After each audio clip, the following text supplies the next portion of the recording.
Chapter 28 Comprehension. Looking around. In this chapter, we will learn about the comprehension. इस अध्याय में हम समझने की प्रक्रिया comprehension के बारे में सीखेंगे। यह वाक्य यह बताता है comprehension का अर्थ है किसी दिए गए पाठ को पढ़कर उस पर आधारित सवालों का उत्तर देना और उसे सही ढंग से समझना। एक द केज पिंजरा। Read the passage given below and answer the questions that follow. निम्नलिखित पाठ को पढ़ें और इसके बाद दिए गए प्रश्नों का उत्तर दें।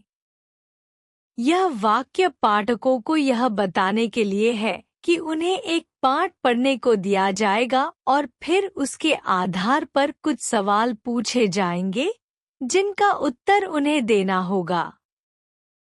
Once there was a beautiful parrot called Mithu. He lived in a golden cage.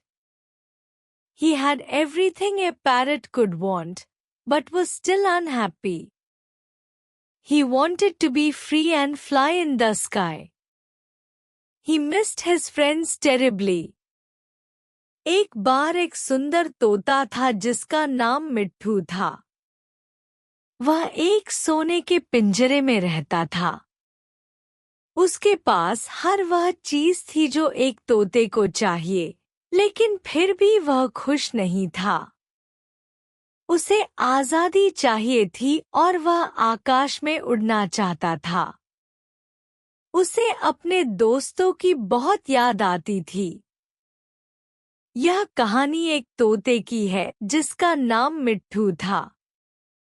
वह एक सोने के पिंजरे में बंद रहता था और उसे सारी चीजें मिली हुई थी जो उसे चाहिए थी, लेकिन फिर भी वह खुश नहीं था।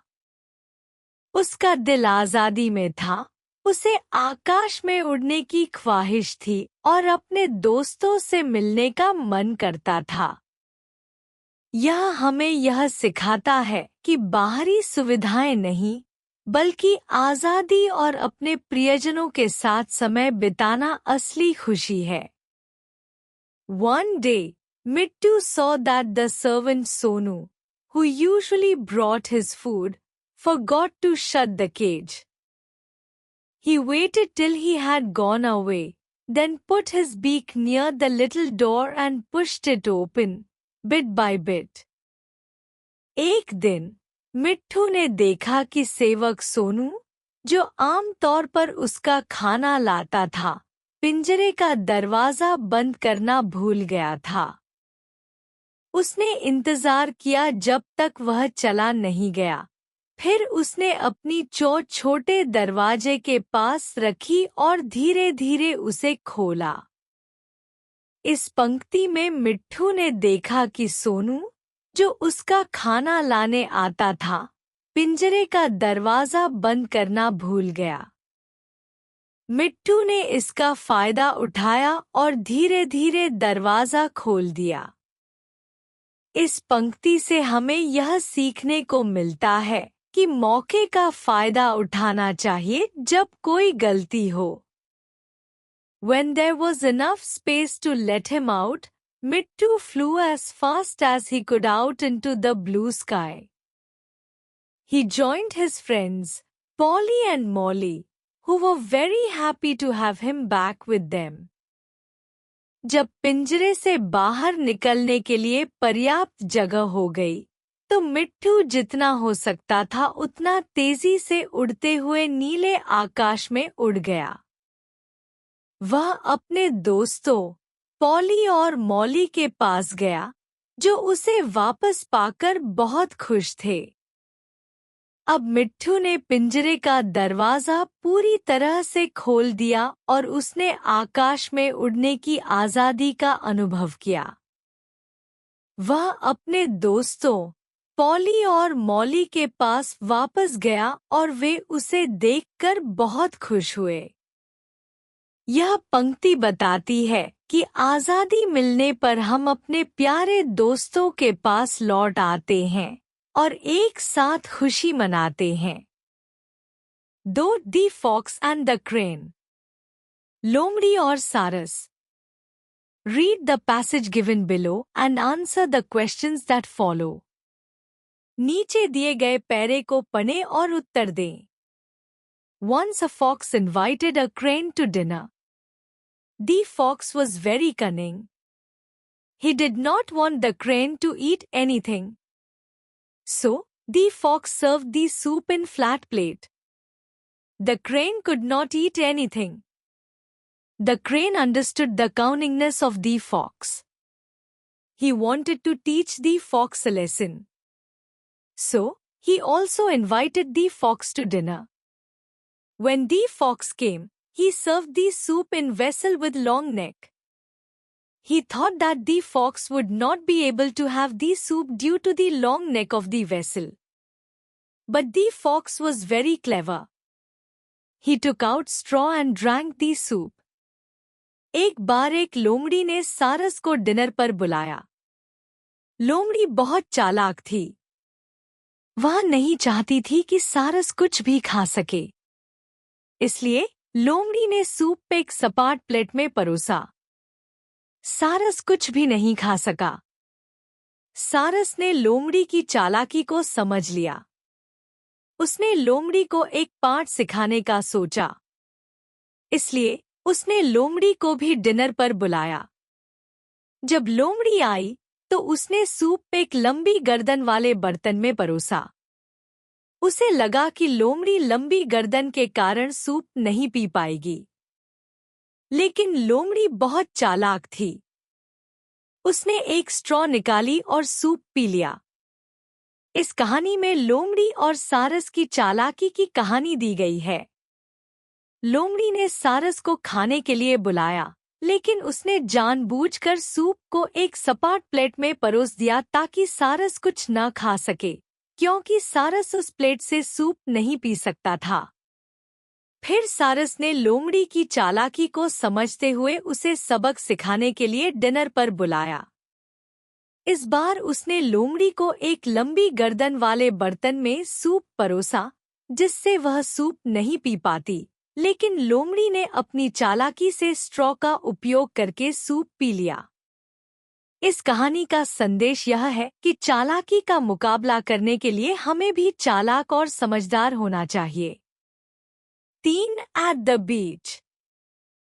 बीच पर। Read the passage given below and answer the questions that follow. नीचे दिया गया पैरा पढ़ें और सवालों का उत्तर दें। It is a lovely morning. The children are at the beach. They are playing. Rinki and Rinku are in the water. They are jumping over the waves. Neha is making a sand castle. Their pet dog, Tuffy, wants to help her. He has brought her a bucket full of sand. Thank you, Tuffy, says Neha. Sonu and Monu are playing with the ball. All of them are enjoying themselves and having a lot of fun. Soon, all the friends will go to Monu's house. Monu's mother is preparing lunch for all of them. यह एक प्यारी सुबह है। बच्चे बीच पर हैं। वे खेल रहे हैं। रिंकी और रिंकू पानी में हैं। वे लहरों के ऊपर कूद रहे हैं। नेहा एक बालों का किला बना रही है। उनका पालतू कुत्ता टफी उसे मदद करना चाहता है। उसने उसके लिए रेत से भरा हुआ एक बाल्टी लाया है। धन्यवाद, टफी, कहती है नेहा। सोनू और मोनू गेंद के साथ खेल रहे हैं।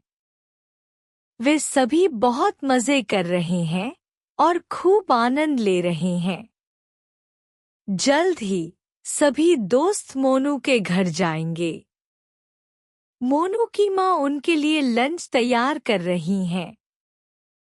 यह पैरा बच्चों के बीच पर खेलने का दृश्य प्रस्तुत करता है। एक प्यारी सुबह है और बच्चे समुद्र के किनारे खेल रहे हैं। रिंकी और रिंकू पानी में कूद रहे हैं, जबकि नेहा बालू से किला बना रही है। उनका पालतू कुत्ता टफी मदद करने के लिए रेत से भरा हुआ बाल्टी लाता है और नेहा उसे धन्यवाद देती है। सोनू और मोनू गेंद से खेल रहे हैं।